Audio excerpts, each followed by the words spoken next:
basically what is happening is in Africa is that African values are not really being promoted. What is happening is that most of African people are getting basically how would you say, like they're imposing the they're getting integrated into the European capitalist system, which we would call Western or white, because it's not African, you understand? And saying that we are free to set up our systems the way they ones are already running, but not going back or furthering our own cultures and setting up our own systems to benefit ourselves. Do you understand? And then obviously my opinion is that this is part of colonial democracy. They gave us freedom because they knew they didn't need to control us in this way anymore, because they had already broken down our families, destroyed our unity and our cultural values, and they got us hooked on the capitalistic shit, So they knew we were gonna come back to them. You understand what I'm saying? And in addition to that, they tied the freedom from colonies to certain contracts. Yeah, you have to sign this one, you have to sign that one. If you want money from this one, you have to prohibit this drug, or you have to promote that drug. It's just like that. You have to take so many tons of waste from us, and you must give us so much, so and so of your resources every year.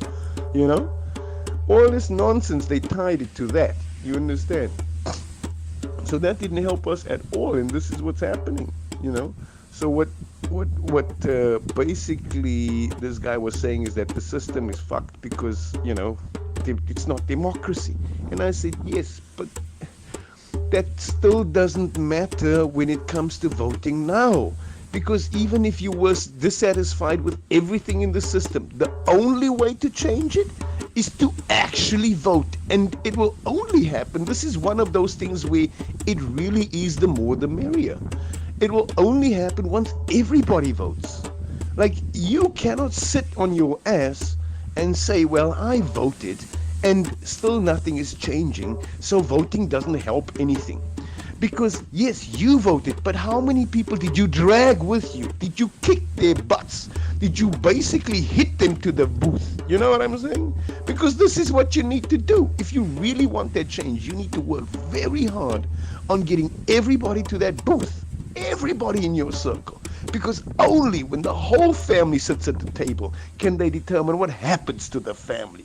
Only when the whole nation votes can we determine what happens to our nation. As long as one or two people are sitting outside, this is not the way to go. Now you've got all these religious people,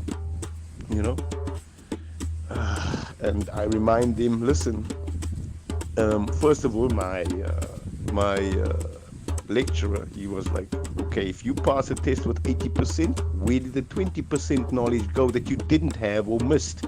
What happened to that? And you need to catch that up. And if you pass every test with 80%, that means every time you have 20% missing, which is a huge load of knowledge that you are missing every time. If you add it up, yes, you've got 80% every time, but you're still missing knowledge, right? So, and this is exactly what happens to voting. Yes, you can celebrate your 60% voting or your 70 or your wins or whatever, but as long as you have people out there who are not voting at all, and that is 20, 30, 40% of the country, these people will obviously continue to influence our country as a whole, which means the people who are in power stay in power, and it doesn't matter whether you vote or not, because you are not actively seeking to motivate everybody around you in your life to actually vote, which means unification. As a united nation, as a united country, as united people, we determine what happens in this country, and it only works with all of us actually vote.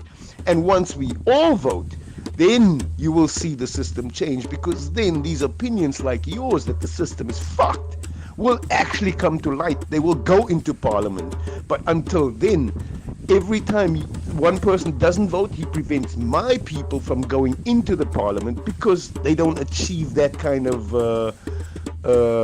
majority. Then they will say, yeah, but how do you know we voted for the same thing? I'm like, dude, come on. 40 parties, what, 200, I don't even know how many million. How much have you got? 50 million people, 30 million people? You know what I'm saying? Come on, one of us will vote for the same. You understand? So the odds will just tell you, the logic of the math basically will tell you it will happen that way. So again, just to break it down, if you're so dissatisfied with everything, there's still no way around voting, and there's no way, even less way, around motivating others to vote.